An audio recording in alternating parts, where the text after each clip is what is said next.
हम शिव की कृपा से भाग्यशाली पैदा हो गए। हम भगवान की कृपा से मनुष्य देह मिल गया, मानव शरीर मिल गया, मानव का देह मिल गया, हम भाग्यशाली हो गए। पर भाग्य को भी सौभाग्य बनाने के लिए शिव की शरणागति जरूरी है।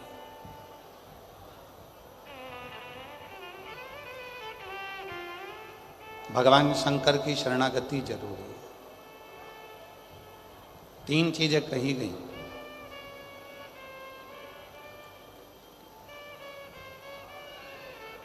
शिव महापुराण में 3 चीजें बताई गई हैं कि ये 3 चीजें जब मनुष्य की देह पर आ जाती है, 3 चीजें मानव के शरीर पर जब आ जाती है तो मानव का शरीर मानव का नहीं रहता, वो स्वयं 33 कोटि देवताओं का पार्षदों का शरीर हो जाता है, भगवान का शरीर हो जाता है। कौन कौन सी 3 चीजें बताई? तो पहले नंबर पर बताया भगवान का नाम। राम कहो, कृष्ण कहो, शिव कहो, दत्त कहो, देवी कहो, तुम्हारी मर्जी पड़े, तुम्हारा मन पड़े, उस देवता का नाम लो, पर तुम्हारी जिह्वा पर परमात्मा का नाम आया, समझ लेना कि परमात्मा के तुम कोई साधारण मनुष्य नहीं हो, तुम उस शिव जी के पूर्व के कोई रिश्तेदार हो जो तुम्हें परमात्मा ने पृथ्वी पर भेज दिया। पहले नंबर पर है जिह्वा पर परमात्मा का नाम आना। और दुनिया का सबसे कठिन काम है परमात्मा के नाम का उच्चारण कर लेना।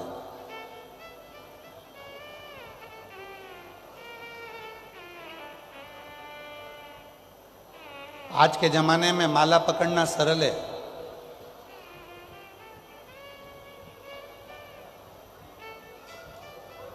आज के जमाने में माला पकड़कर उंगलियां हिलाना भी सरल है, पर आज के जमाने में माला पकड़कर उस परमात्मा से दिल लगाना सबसे कठिन काम है।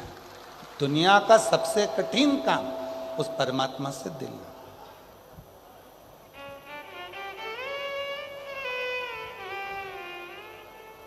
जैसे सबसे महंगा क्या है?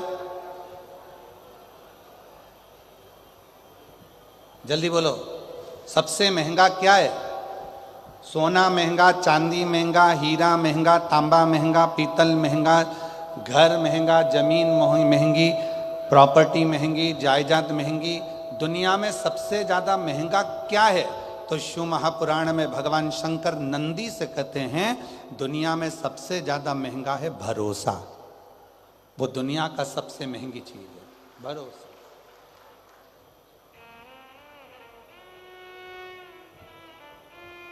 जिस पर भरोसा करोगे वो एक ना एक दिन तुम्हारे भरोसे को तोड़ देगा। जिस पे तुम्हें विश्वास है, अरे कैसी बात करता है, वो ऐसा कर ही नहीं सकता, नहीं वो तो मैंने खुद हाथ पकड़कर उसको चलना सिखाया, वो कभी मेरे लिए ऐसा बोल ही नहीं सकता। पर जब कानों में वो रिकॉर्डिंग आ जाती है तो मन में आता है कि मैंने इस पे इतना भरोसा करा था और इसने मेरे भरोसे को तोड़ दिया।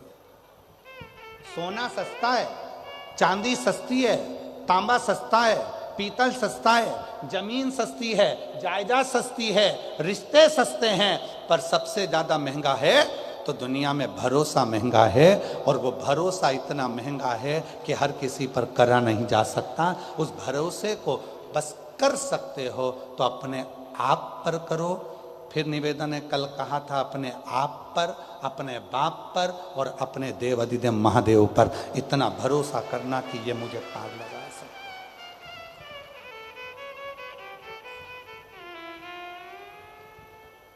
अभी एग्जाम का टाइम है, परीक्षाएं चालू हो गई हैं। 10th, 12th, 8th सब क्लासों का एग्जाम का टाइम है। बच्चे लोग कहते हैं गुरुजी याद नहीं होता, बच्चे कहते हैं कि गुरुजी ध्यान में नहीं रहता, हमें क्या करना चाहिए?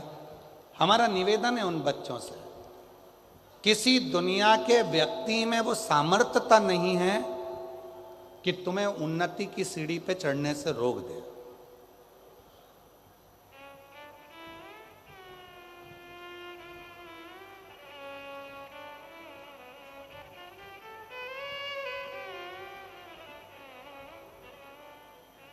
दुनिया के लोग आज के ज़माने में बड़े आडंबर में फंस रहे हैं। कोई कहता है उसने मेरी दुकान बंद कर दी, कोई कहता है उसने मेरे ऊपर टोना कर दिया, कोई कहता है उसने मेरे ऊपर ऐसा कर दिया। शिव महापुराण की कथा में भृंगी का चरित्र कहता है, शंकर भगवान भृंगी से कहते हैं, भृंगी सुन, जो शिव के शिवालय तक जाता है, एक लोटा जल जो शिवालय में जाकर समर्पित करता है और उसके चढ़े हुए जल को जो अपने दरवाजे पर लाकर प्रोक्षण करता है, उसके घर पर कभी दुनिया का कोई ना टोना हो सकता है, ना टोटका हो सकता है, ना कोई गलत कार्य हो सकता है।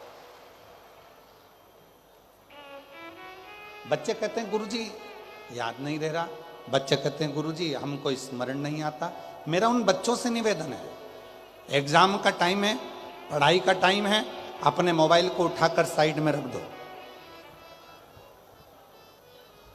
कुछ दिन के लिए अपने मोबाइल को उठाकर साइड में रखो, खूब अच्छी पढ़ाई करो, दिन रात एक करो, अपने माँ बाप का कहना मानो और याद रखना, इतनी पढ़ाई करना, इतना अध्ययन करना, इतना अध्ययन करना, इतनी पढ़ाई करना और आखिरी में जब पूरी मेहनत कर लो और एग्जाम के लिए जाओ तो एक बेलपत्री पर शहद लगाकर शिव को चढ़ाकर पूर्ण भरोसे के साथ शिवालय में पूजन करने के बाद अपने एग्जाम के लिए जाओ, फिर जाओ, उसका फल मिलता है, उसका फल प्राप्त होगा। एक पूर्ण भरोसा, पूर्ण विश्वास। ये मत सोचो कि मुझे कुछ नहीं आता, सब आता है, सब। दुनिया का ऐसा कोई काम नहीं है और दुनिया की ऐसी कोई कुर्सी नहीं है जिस पे तुम नहीं बैठ सकते। दुनिया का कोई ऐसा सिंहासन नहीं है जिस सिंहासन पर तुम नहीं बैठ सकते। दुनिया की ऐसी कोई नौकरी नहीं है जिस नौकरी पर तुम नहीं जा सकते। बस तुम्हें अपना भरोसा, अपना विश्वास, अपनी ताकत और अपना परिश्रम, अपनी मेहनत पर पूर्ण भरोसा होना चाहिए, अपने आप पर, अपने आप। एक सुंदर चरित्र है शिव पुराण का। मंथन हुआ, उस मंथन में सबसे पहले निकला विष।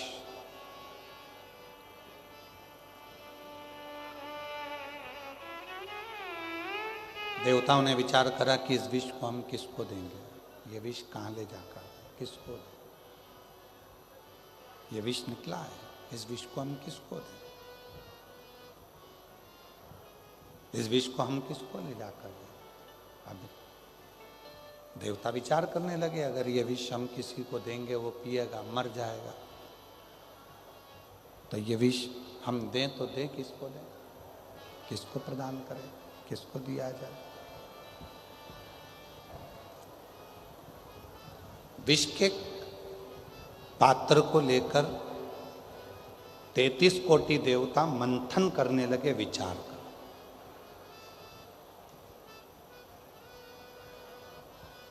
ये विष दें किसको?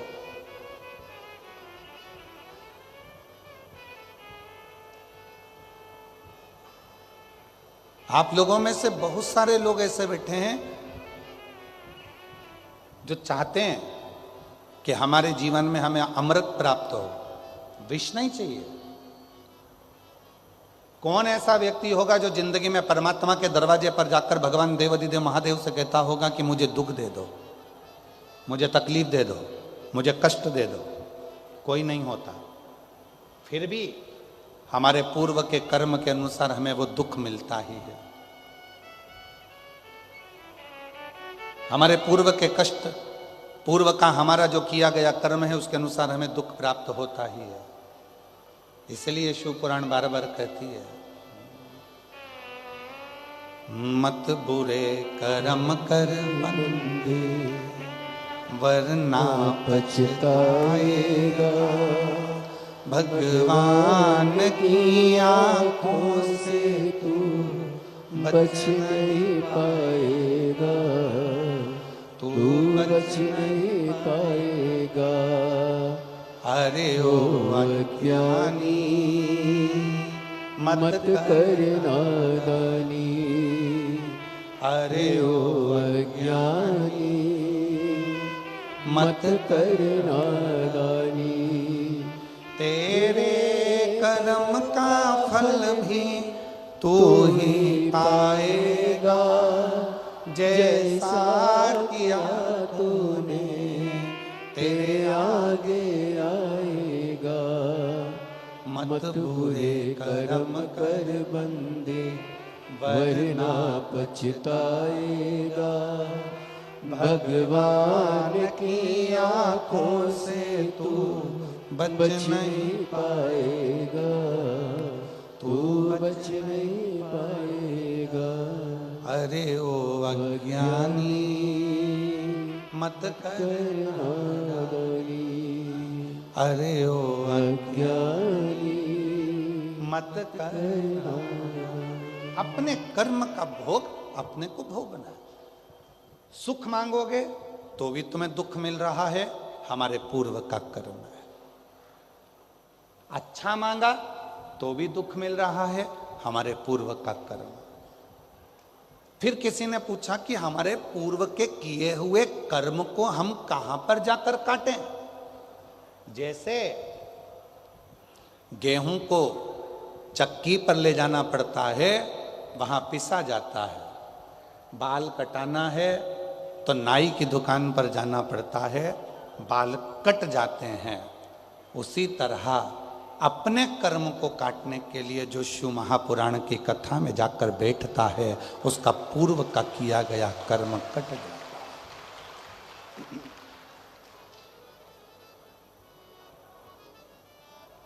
जो हमने पूर्व में करा, क्या बेकार कर्म करा था, कैसा कर्म करा था, वो शिव पुराण की कथा में जब हम जाकर बैठते हैं तो हमने भगवान शिव की भक्ति करना प्रारंभ करी और वो हमारा कर्म कटने लगा। क्यों? शिव पुराण के पंडाल में आने वालों को 3 महीने के अंदर बाबा देवाधिदेव महादेव ऐसा क्या दे देता है? कई लोग कहते हैं ये तो बहुत ऐसी, वो वैसा, ये ऐसा, वो वैसा, पर वो शिव महापुराण की कथा में जाकर पंडाल में जाकर बैठ गया, उसने पूर्व में कैसा भी कर्म करा होगा, उसका किया हुआ कर्म धीरे धीरे 3 दिवसीय शिव पुराण में, 5 दिवसीय शिव पुराण में, 7 दिवसीय शिव पुराण में उसका किया गया पूर्व का कर्म धीरे धीरे धीरे धीरे कटता चलेगा, कटता। तो शिव जी की कथा को श्रवण करने के, पंडाल में बैठकर कथा को सुनने के, क्या देगा वो उसके ऊपर निर्भर करता।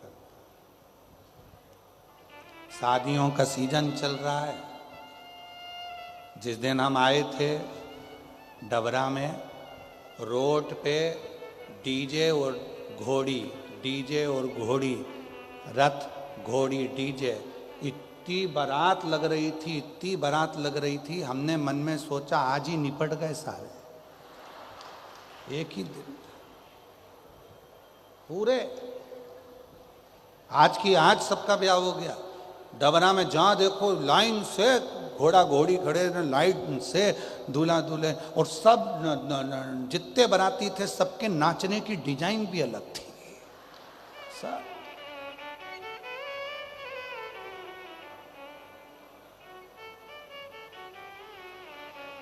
सबके डीजे की धुन में गाने भी अलग अलग थे। कोई गाना था चिन चिन चू चिन चिन चू चिन चिन चू, सब। और एक जगह बज रहा था तुझे दूल्हा किन्ने बनाया, सब दूल्हा। और कहीं कहीं गाना बज रहा था बहारो फूल बरसाओ, पहली बार आया है।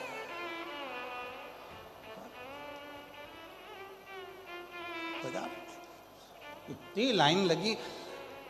हमने तुरंत, हमारे साथ में यशराज महाराज जी थे, तो यशराज महाराज जी से हमने कहा इतनी शादी हो रही है, इतनी शादी हो रही है, तो इतनी शादी तो सब शादी वाले घर में होंगे, यहाँ शिव पुराण की कथा सुनने कौन आएगा।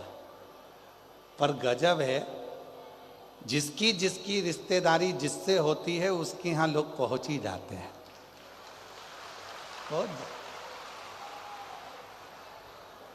जिनकी शादी में रिश्तेदारी थी वो शादी में चले गए, जिनकी रिश्तेदारी जहां थी वो वहां चले गए, पर आपका संबंध मेरे भोले बाबा से था, इसलिए आप शिव महापुराण की कथा, ये आपका संबंध। अब वो शादी में गए तो उनको विदाई में साड़ी मिलेगी, अच्छी मिल गई तो पहन लेगी, बेकार मिल गई तो बहू को दे देगी, और अच्छी मिल गई तो बेटी को दे देगी, और अगर थोड़ी भी साड़ी गड़बड़ मिली तो जब अपने डबरा में भागवत जी होगी तो चढ़ा देगी।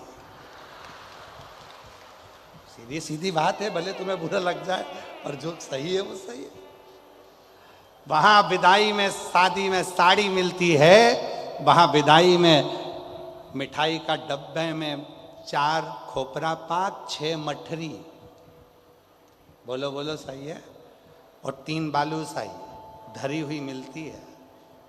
शादी में, विदाई में साड़ी मिलेगी, कपड़ा मिलेगा, 500 का लिफाफा मिलेगा, मिठाई का डब्बा मिलेगा, पर ये शिव महापुराण की कथा में जो तुम 3 दिन तक बाबा की इस पवित्र आनंदमय शादी में आए हो, यहाँ से ना तुम्हें साड़ी मिलेगी, ना तुम्हें मिठाई का लिफाफा, ना डब्बा मिलेगा, ना तुम्हें पैसे का लिफाफा मिलेगा, बस इतना जरूर मिलेगा कि तेरी जिंदगी के जितने दुख हैं, तेरी जिंदगी के जितने कष्ट हैं, तेरी जिंदगी के जितनी तकलीफ है, मेरा देव अधिदेव महादेव वो सब अपने पास रख लेगा और तुझे खुशी खुशी यहाँ से विदा कर देगा, प्रसन्न चित्त में भेजेगा, वो यहाँ से सुख देकर रहेगा।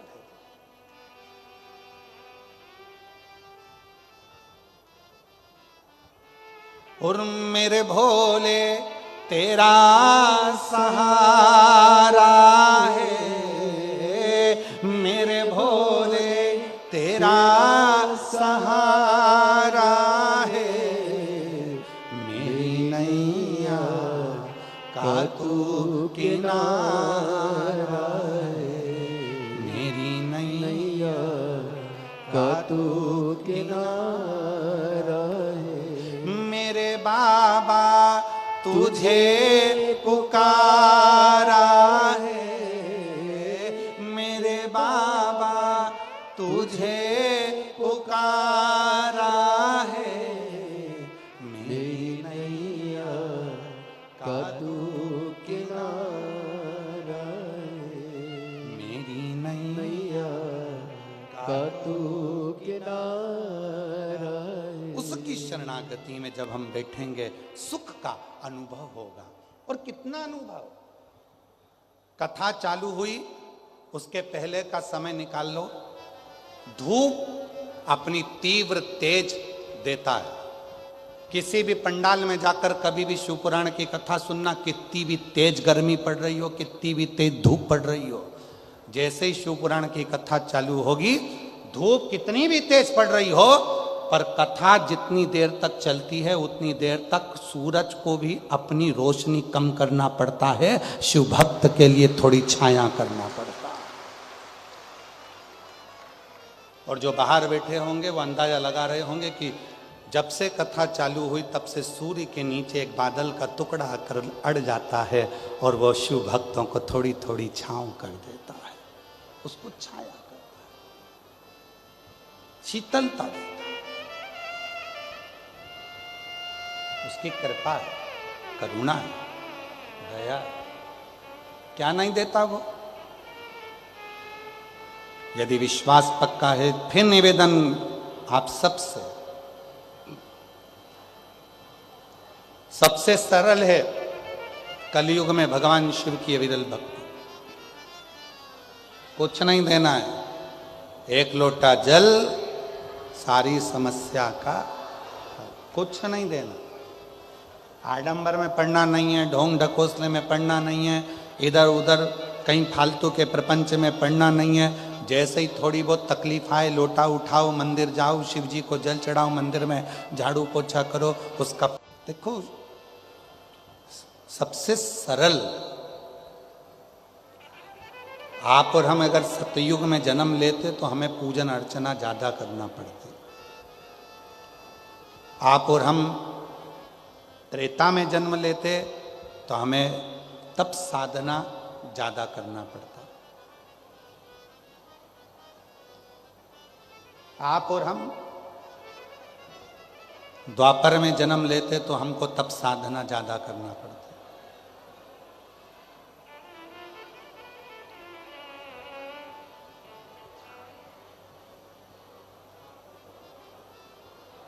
तब साधना ज्यादा करना पड़ता। सतयुग, त्रेता, द्वापर,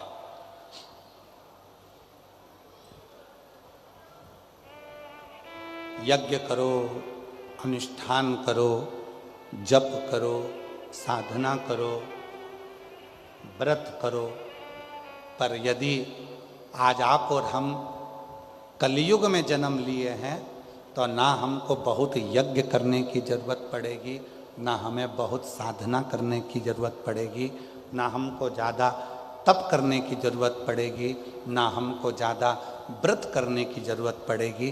कलयुग में तो कलयुग केवल नाम धारा, जितना भगवान का नाम ले सकते हो और एक लोटा जल चढ़ा सकते हो चढ़ाओ। कलयुग में शिव अपने आप प्रसन्न होना प्रारंभ कर देते हैं। कलयुग की प्रसन्नता,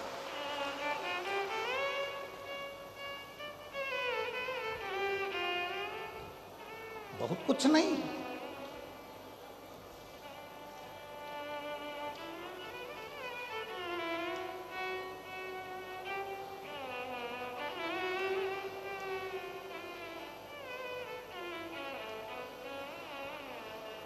कलयुग केवल नाम आधारा और सुमर सुमर नर उतरहि पारा। मंगल भवन अमंगल हारी द्रवहु सुदशरथ अजर बिहारी। इस कली काल में भगवान शंकर का जितना उच्चारण करो, जब बहुत हार जाओ, बहुत चिंता में पड़ जाओ, बहुत टेंशन में पड़ जाओ, तब श्री शिवाय नमस्तुभ्यम उच्चारण करो, जपो जपो। कलयुग में केवल भगवान के नाम का उच्चारण ही हमें सुख दे देता है। कितना सुंदर कहा है शिव महापुराण में, सतयुग में भगवान शंकर को रिझाने के लिए माणिक के, हीरे के, रतन के शिवलिंग की जरूरत पड़ती थी, शिवलिंग की पूजन करना होती थी। त्रेता में सोने के शिवलिंग की पूजन होती थी, द्वापर में पारे के शिवलिंग की पूजन होती थी, और कलयुग में केवल मट्टी के शिवलिंग की पूजन करके मनुष्य अपने कार्य को सफल कर सकता है। शिव शिव है। सतयुग में माणिक, हीरे, रतन के शिवलिंग की पूजन होती थी, त्रेता में सोने और चांदी के शिवलिंग की पूजन होती थी, द्वापर में पारे की शिवलिंग की पूजन होती थी, पर कलयुग में काय का शिवलिंग? मिट्टी का। केवल पार्थिव शिवलिंग का निर्माण करो, पूजन करो और बाबा से अपने मन का भाव करो। शिव को पाना बहुत दूर नहीं जाना है, घर में ही तुम्हारे घर में जो गमला है उसी में एक मिट्टी का ढेला लगाइए, शिवलिंग बनाइए, उसी पे जल चढ़ाओ, पूजन कर लो, आराधना कर लो, साधना कर लो, शिव कृपा करना प्रारंभ करो। कोई तुमसे कहे कि शंकर जी को रिझाने के लिए ये सामान लाना पड़ेगा, बिल्कुल नहीं। शिवरात्रि आ रही है 15 फरवरी को, महाशिवरात्रि है।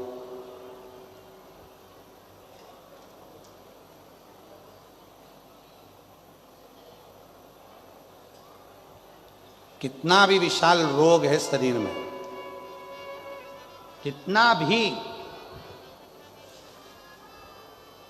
भले डॉक्टर जवाब दे दिए कि ये रोग, और हमने फिर निवेदन करेंगे डॉक्टर शिव का रूप है, हम डॉक्टर को शंकर कहते हैं। शरीर में रोग हो तो सबसे पहले डॉक्टर के पास जाओ, क्योंकि डॉक्टर शंकर का एक रूप माना गया, महामृत्युंजय का स्वरूप डॉक्टर को मानते हैं। वो जांच का बोले जांच कराओ, दवाइयाँ का बोले दवाइयाँ खाओ, फिर भी अगर दवाई ना लगे तो महाशिवरात्रि जो 15 फरवरी को आ रही है, एक बेर को क्या बोलते हो तुम्हारे डबरा में, बेर बोर क्या बोलते, जम के तो बोलो, वो खाने वाला बेर बोलते ना, एक बेर शिवजी के शिवलिंग पर 2 सेकंड के लिए उसको शिवलिंग पर चढ़ा दीजिए, पंचाक्षर मंत्र का जाप करिए नमः शिवाय, या षडाक्षर मंत्र का जाप करिए ओम नमः शिवाय, या श्री शिवाय नमस्तुभ्यम का जाप करिए, बाबा को प्रार्थना करिए। बाबा, सुना है भृंगी ने, श्रृंगी ने, नंदी ने, माँ पार्वती जी ने और 64 योगिनियों ने आपकी आराधना इस कांटे में जन्मे हुए बेर से करी है। बाबा, तू सबके दुख मिटाता है, मेरे भी शरीर का रोग समाप्त करना। बेर चढ़ा के उसी बेर को प्रदोष काल के समय पर, शाम के समय पर थोड़ा सा उसको खाना, और बन सके तो पूरा खा लेना, गुठली फेंक देना, नहीं खाते बने तो थोड़ा सा खाना। 15 दिन 20 दिन बाद वापिस डॉक्टर से कहकर जांच करवाना, जो रोग था धीरे धीरे समाप्ति की ओर आना प्रारंभ होगा। एक बेर में वो बल होता है। पार्थिव शिवलिंग का पूजन कलियुग में सुख प्रदान करता है। सुख, चर्म रोग हो गया, चमड़ी सफेद पड़ने लगी, शरीर में चट्टे पड़ने लगे, पूरा शरीर बेकार होने लगा, या परिवार में कहीं ना कहीं किसी ना किसी रूप में कोई आपका धन लेकर चले गया, धन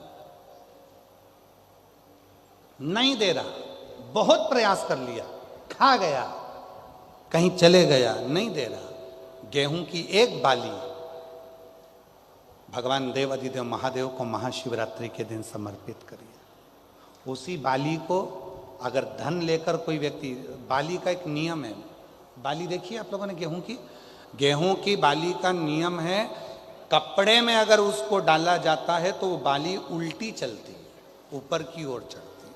उसी तरह जो शिवजी पे बाली चढ़ाई जाती है, उसी बाली को लेकर घर के मेन दरवाजे पर, मुख्य दरवाजे पर, अंदर जहां हम प्रवेश करते हैं उस पर कहीं पर भी उसको रख दीजिए। वो कैसा भी धन तुम्हारा कोई लेकर चले गया हो, उसके बाप को भी लाकर वापस देना पड़ता है, वो धन लाकर वापस देता ही है। उसका पिता भी लाएगा, कैसे भी लाएगा, पर वो धन को लाकर देगा, कैसे भी लाए, उसको बेचे नहीं, उसके अंदर, उसके भीतर से उसको बहुत बहुत बहुत तकलीफ होती है, उसको लाना पड़ता है। वो बाली वापिस खींच कर ले आता, उसके पिता को भी लाकर देना। गए हुई संपदा, वैभव, धन, महाराज एक बाली शिव को समर्पित करी जाए। हम तो यहाँ तक कहेंगे मेरी जीजियों से, अगर तुम्हारे घर में वंश नहीं बढ़ रहा, संतान नहीं है, औलाद नहीं है, 20-20, 25-25 साल हो गए, 23 साल, 30 साल भी अगर हो गए हैं, तो प्रत्येक महीने शिवरात्रि आती है, हर महीने की शिवरात्रि पर गेहूं का एक दाना शिव को समर्पित कर कर प्रदोष काल में उस दाने को लेकर आओ, और रात्रि को सोने से पहले उस दाने को खाना प्रारंभ करो। मेरा बाबा चाहेगा तो तुम्हारी गोदी में संतान जरूर देगा, वंश देगा। शिव की उदाहरण, शंकर की कृपा, शिव की उदारता, शंकर की भक्ति, अविरल भक्ति हमें सुख देती, आनंद देती।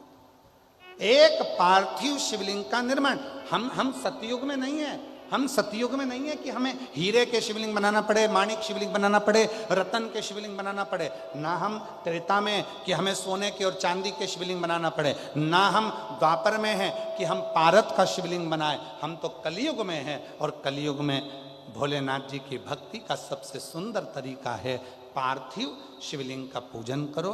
यदि पार्थिव नहीं भी बना सकते तो एक लोटा जल लेकर शिव जी के मंदिर में जाकर बाबा देवाधिदेव महादेव को जल चढ़ाना प्रारंभ करो। मेरा देवाधिदेव महादेव सुख प्रदान करना प्रारंभ कर देता है। ब्रह्मा जी के भीतर सृष्टि रचना का थोड़ा सा अहम आ गया,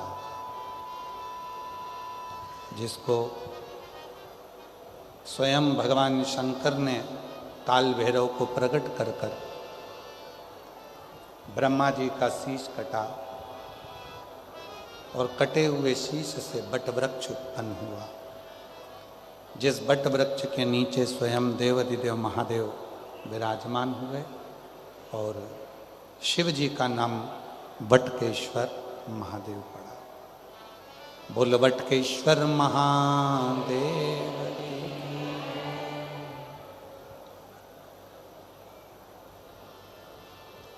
एक विश्वास, एक सत्य, ये दो चीजें भगवान शंकर को प्रिय हैं। ब्रह्मा जी ने झूठ बोल दिया था, इसलिए ब्रह्मा जी का सिर कटा। हमारा आप सबसे निवेदन है, भगवान देवाधिदेव महादेव के मंदिर में, शिव जी के मंदिर में, शिव महापुराण में जब आप जाते हैं, जितनी देर आप भगवान शंकर के मंदिर में बैठें या जितनी देर आप शिव जी के सामने रहें, उतनी देर अपने मन में किसी दूसरे के प्रति भेदभाव ना लाएं। बाबा से प्रार्थना करें कि बाबा ऐसी कृपा करना, किसी स्त्री की गोद खाली ना रहे और किसी पुरुष की जेब खाली ना रहे।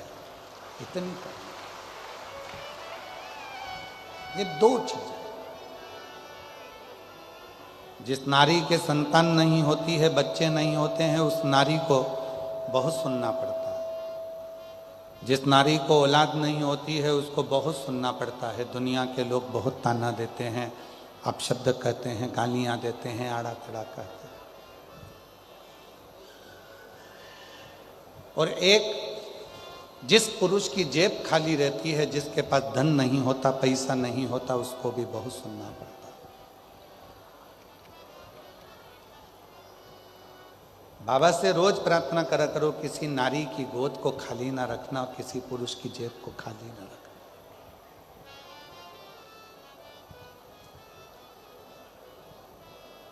शिव जी ने ब्रह्मा जी के सिर को बड़ का पेड़ बना दिया और उसके नीचे शिव जी विराजमान, बटकेश्वर।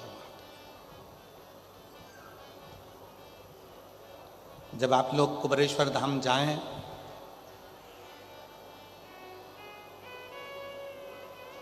जो पुराना बट वृक्ष है, लगभग 300 साल पुराना, उस बट वृक्ष के नीचे शिव जी का निवास है। अभी रुद्राक्ष महोत्सव में तो उसको हम लोग चारों तरफ से बंद कर देते हैं, दर्शन ना हो। पर कभी आप लोग जाएंगे तो दर्शन करेंगे तो बटकेश्वर महादेव का भी दर्शन। सती माता जो भगवान देवाधिदेव महादेव को पति के रूप में प्राप्त करना चाहती थी, उन्होंने, दुनिया के लोग कहते हैं केवल पार्वती जी ने तप किया शिव जी को प्राप्त करने के लिए, पर शिव महापुराण की कथा कहती है जितना तप माता पार्वती जी ने भगवान शंकर को प्राप्त करने के लिए करा, उससे 1000 गुना ज्यादा तप माता सती ने भी शिव जी को प्राप्त करने के लिए करा था। 1000 गुना ज्यादा।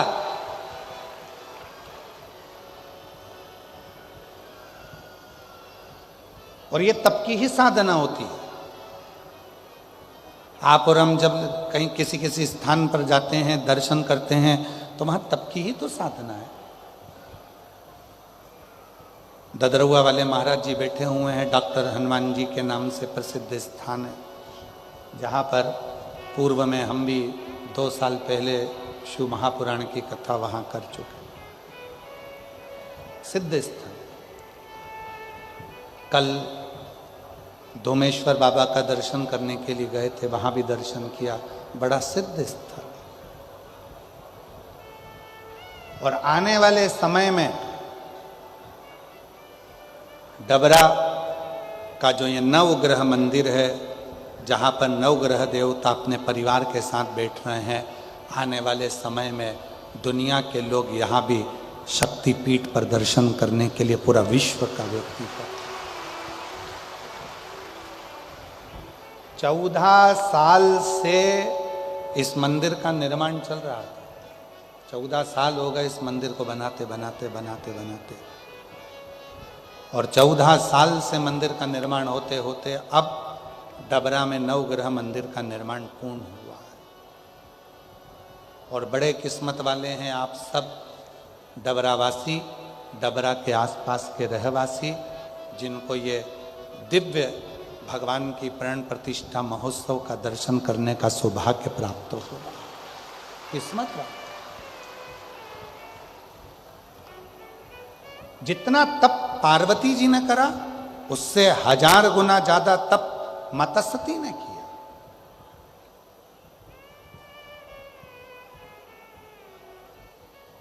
और कितना प्रेम होगा माता सती का शिव जी के प्रति।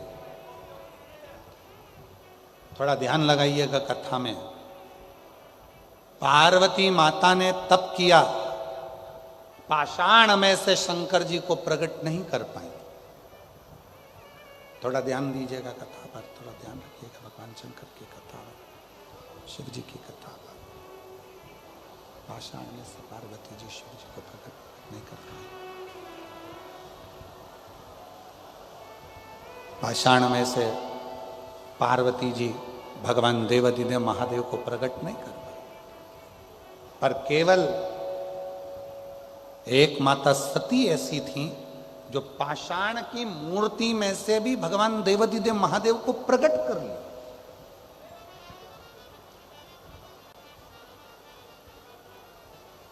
सती ने भी तप करा, पार्वती जी ने भी तप करा।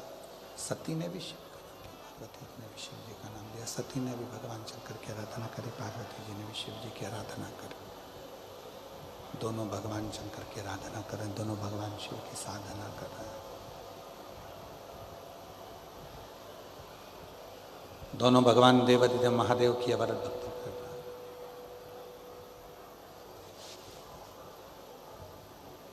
हैं। एक कई माताएं कहती हैं हम भी पशुपति व्रत करें पर भगवान ने हमारी नहीं सुनी। कई माताएं कहती हैं हमने भगवान शंकर का पशुपति व्रत करा पर शिव जी ने सुना नहीं। कई माताएं कहती है हमने भी पंडाल में बैठकर कथा सुनी, भगवान शंकर ने हमारी नहीं सुनी। और हमारी पड़ोसन को हमने बताया कि शिव जी को ये चढ़ा दो, शंकर जी को ये चढ़ा दो, शंकर जी का पशुपति व्रत कर लो, शंकर जी की आराधना करो, शंकर जी की साधना कर लो, शंकर जी का। और उसने कर लिया, उसका हो गया। उसने किया और उसका हो जाता, और हमने करा और होता ही नहीं। तो कभी कभी ऐसा होता है हमारे, कभी कभी ऐसा हो जाता है। शिव की साधना, आराधना, शंकर की भक्ति, शिव का स्मरण होते हैं। कई लोग कि पशुपति व्रत करा नहीं हुआ, मंदिर जाते जाते इतना समय हो गया नहीं हुआ। और कोई ऐसे होते हैं जिनको आपने कहा और वो मंदिर जाना चालू करे और उनका काम हो गया। कारण क्या है? जिसको तुमने बताया उसने तुम्हारे वचन पर विश्वास किया। तुमने पशुपति व्रत करा पर तुम्हारा विश्वास दृढ़ नहीं हो पाया। पार्वती जी ने भी तप करा, पार्वती जी ने भी साधना करी, पार्वती जी ने भी व्रत रखा, पार्वती जी ने भी अपने शरीर को कंकाल कर लिया, तप कर कर, साधना कर कर, व्रत कर कर, पार्वती जी ने भी अपना पूरा नियम व्रत धारण करा, पर शंकर भगवान प्रकट नहीं, शिव जी प्रकट नहीं। और माता सती ने जैसे ही शंकर भगवान की तप साधना करना प्रारंभ करी, जैसे ही माता सती ने शिव जी की साधना, तो शिव पुराण कहती है कि जितनी साधना, जितना तप, शंभो शंभो शंभो शंभो शंभो शंभो शंभो शंभो, जितना तप सती माता ने किया, पार्वती जी से 1000 गुना ज्यादा तप माता सती करती, सती। और देखो उसका प्रमाण कितना है। सती जी का स्वयंवर दक्ष प्रजापति ने रखा, और माता सती का स्वयंवर जब दक्ष प्रजापति ने रखा, सबके पास सूचना पहुंचा दी कि सती माता का स्वयंवर है। शंभू, साउंड सेट करो भाई, शंभू, सूचना पहुंचाई।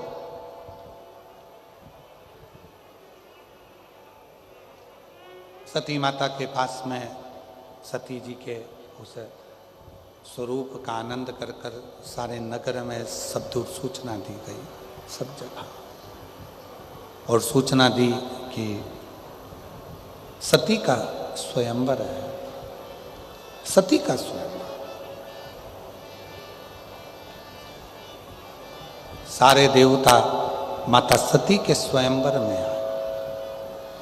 शिव जी को सती माता के स्वयंवर में आने का निमंत्रण नहीं दिया गया।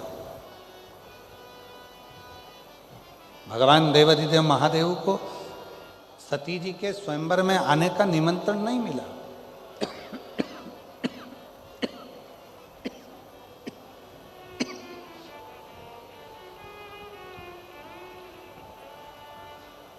बहुत बहुत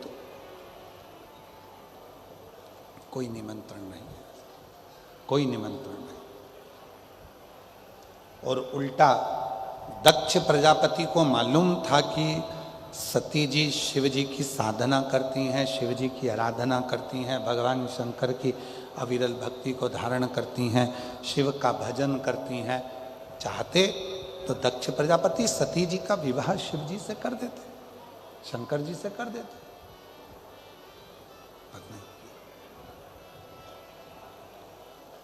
एक पत्थर की मूर्ति भगवान शंकर की बनाई, और पाषाण की मूर्ति बनाकर, पत्थर की मूर्ति बनाकर दरवाजे पर द्वारपाल बनाकर शिव जी को खड़ा कर दिया।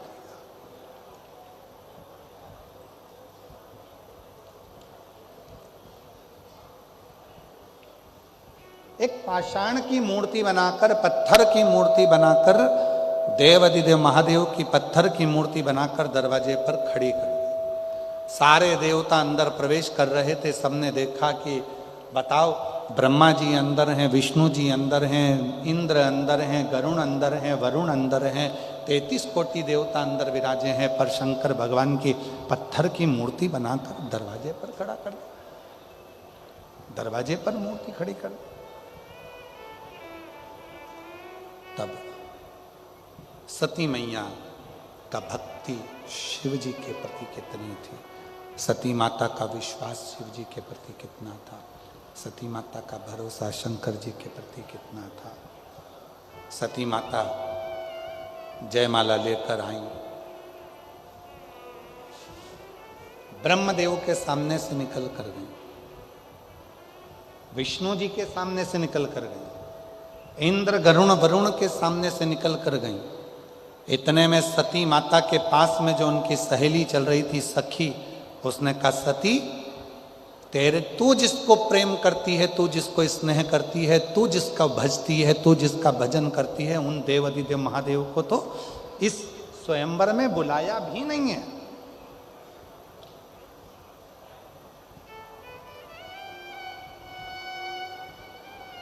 इस स्वयंवर में शंकर भगवान को नहीं बुलाया, देवाधिदेव महादेव को नहीं बुलाया,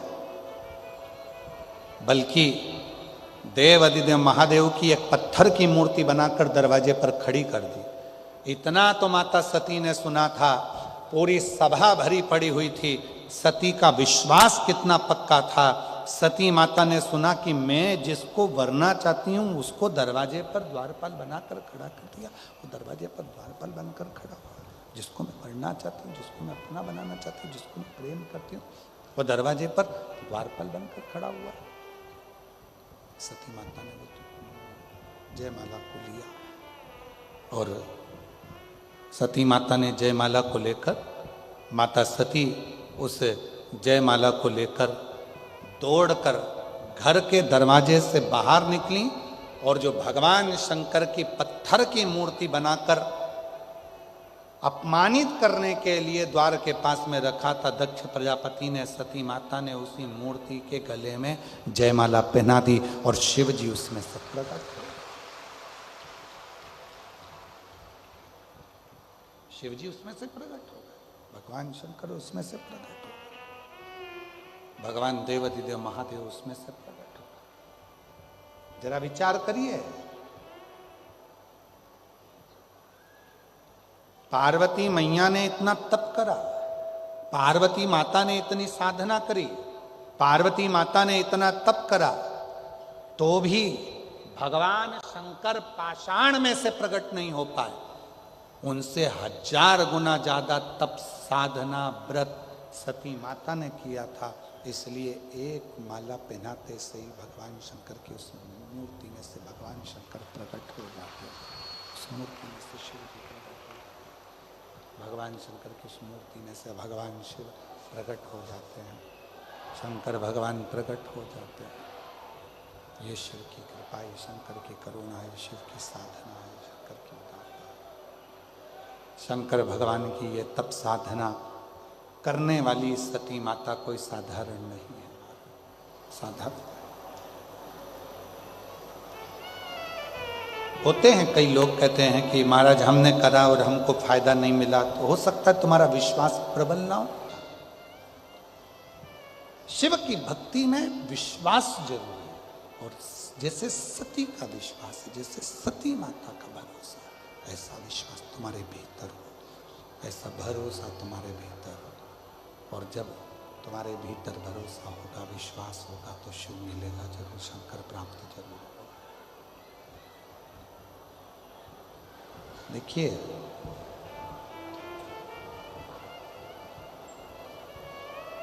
पत्थर की मूर्ति है, पाषाण की मूर्ति है, और उसमें केवल माला पहनाई और माला पहनाते से ही शिव जी उसमें से प्रकट हो। शिव महापुराण भी यही कहती है। दुनिया के लोग कहते हैं पत्थर पर दूध चढ़ाते हो, दुनिया के लोग कहते हैं पत्थर पर जल चढ़ाते हो।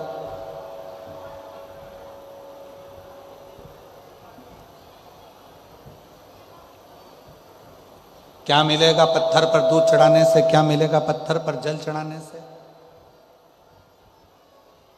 पहले तो यदि आपको कोई सनातन धर्म के विपक्ष में कोई बोल रहा है, सनातन धर्म के विपक्ष में कोई जा रहा है, और कोई आपसे कह रहा है कि दूध चढ़ाने से क्या होगा, जल चढ़ाने से क्या होगा, बेलपत्री चढ़ाने से क्या होगा, या भगवान के मंदिर में जाने से क्या होगा, या भगवान के सामने शीश झुकाने से क्या होगा, शंकर जी के मंदिर जाने से क्या होगा, उनको हाथ जोड़कर कह दो तूने हमको पैदा नहीं करा, हमारे माँ बाप ने हमको पैदा करा है, और हमारी मर्जी, हम मंदिर जाएं, देवालय जाएं, चाहे शिवालय जाएं, चाहे हम बेलपत्र चढ़ाएं, चाहे हम दूध चढ़ाएं, ये हमारी मर्जी है। हम किसी के कहने पर नहीं चलते। निवेदन है,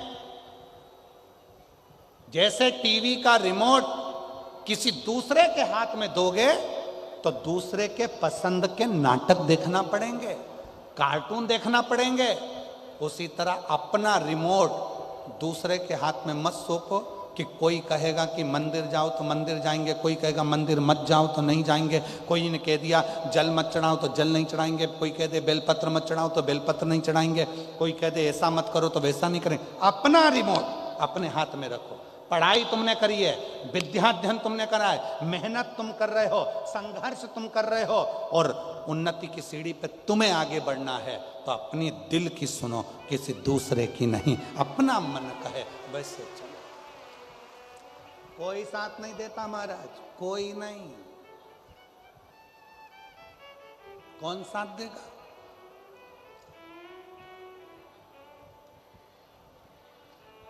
अभी एक न्यूज पढ़ने को मिली थी एक हीरो की, कोई हीरो है, उस पे करोड़ों का थोड़ा सा कुछ, हाँ जो भी है, तो करोड़ों का कुछ वो लग गया और यहाँ तक कि उसको थाने जाने की बात आ गई। अब ईमानदारी से बोलना, इतना नाम, इतनी शोहरत, इतने दोस्त होंगे, कितने फिल्म के कलाकार उसके दोस्त होंगे, कितना उसने दुनिया के लोगों को ऊंचा उठाने के लिए कितना प्रयास करा होगा, और आज जब तकलीफ की घड़ी आई तो एक सामने आकर नहीं खड़ा होता। मतलब आप अपनी जिंदगी के खुद मालिक हो, इसलिए आप शिव की भक्ति करो। दूसरा बोले मंदिर क्यों जाते हो, उससे कहना तूने थोड़ी ना पैदा करा है जो तुझसे मैं ज्ञान लूंगा। मेरी मर्जी, ये मेरी मर्जी, मेरा भजन, स्मरण, संकीर्तन, मंत्र जाप, नाम जाप मेरा मन है। मैं जाऊं मंदिर में शिव जी का भजन करूं, स्मरण करूं, कीर्तन करूं, नाम जाप करूं, शंकर के मंदिर में बैठ कर भगवत भजन करूं, ये मेरे ऊपर निर्भर करता है, ये मेरे ऊपर निर्भर करता है। तो ये तो मेरा मन है। और ऐसे दयालु नाथ से रिश्ता बनाइए। जी जी हाँ, डबरा की मेरी सारी बहनें, ऐसे दया रिश्ता मिलता रहेगा आपको, जो कुछ भी मिलता रहेगा आपको, जो कुछ भी चाहिए। ऐसा करिश्मा होगा जो हुआ कभी नहीं, ऐसा करिश्मा होगा जो हुआ कभी नहीं। मांगा है भोलेनाथ से वरदान, तेरी दया बनी रहे जब तक है जिंदगी, तेरी कृपा बनी रहे जब तक है जिंदगी। ये तेरी उदारता बनी, ये तेरी करुणा बनी। कई माताएं आई हैं अपने अपने छोटे छोटे बच्चों को लेकर, जिनको भगवान शंकर की कथा से, शिव पुराण से, पशुपति व्रत से, सफेद आंकड़े की जड़ से, शंकर के कथा के पंडाल से संतान हुई है। बहुत सारे पत्र हैं, हम पढ़ नहीं पा रहे। आप लोग बच्चों को लेकर आए हो, शायद यहां बैठे हुए हैं कई।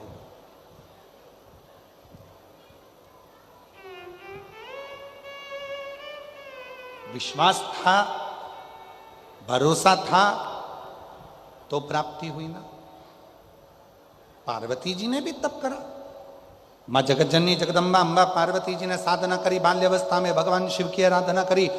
जब जब माता पार्वती जी भगवान शंकर की साधना करने के लिए बैठती थीं,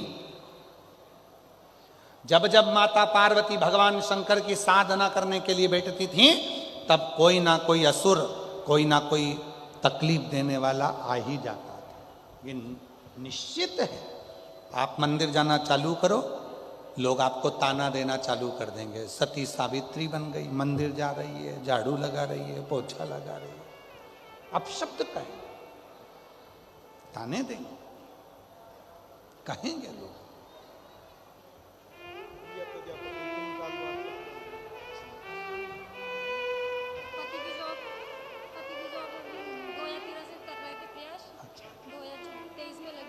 शंभू शंभू शंभू सौंपो। 2013 से पति सरकारी नौकरी की तैयारी कर रहा था पर नहीं लगी। दतिया में पंडाल में बैठकर दोनों पति पत्नी ने कथा सुनी और शिव जी की कृपा से पति की नौकरी भी लगी और कई सालों के बाद बाबा ने संतान भी दी। एक बार जोरदार ताली बजाकर।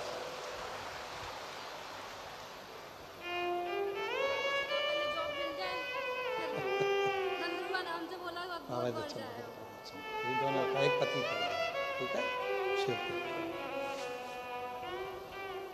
शिव उसकी अविरल भक्ति, पार्वती जी की कथा करें। जब जब माता पार्वती जी तप करती थी, साधना करती थी, पार्वती मैया जब जब शिव जी की आराधना करती थी, शंकर की साधना में बैठती थी, तब तब कोई ना कोई परेशान करता था, भगवान की भक्ति नहीं करने देता था, भजन नहीं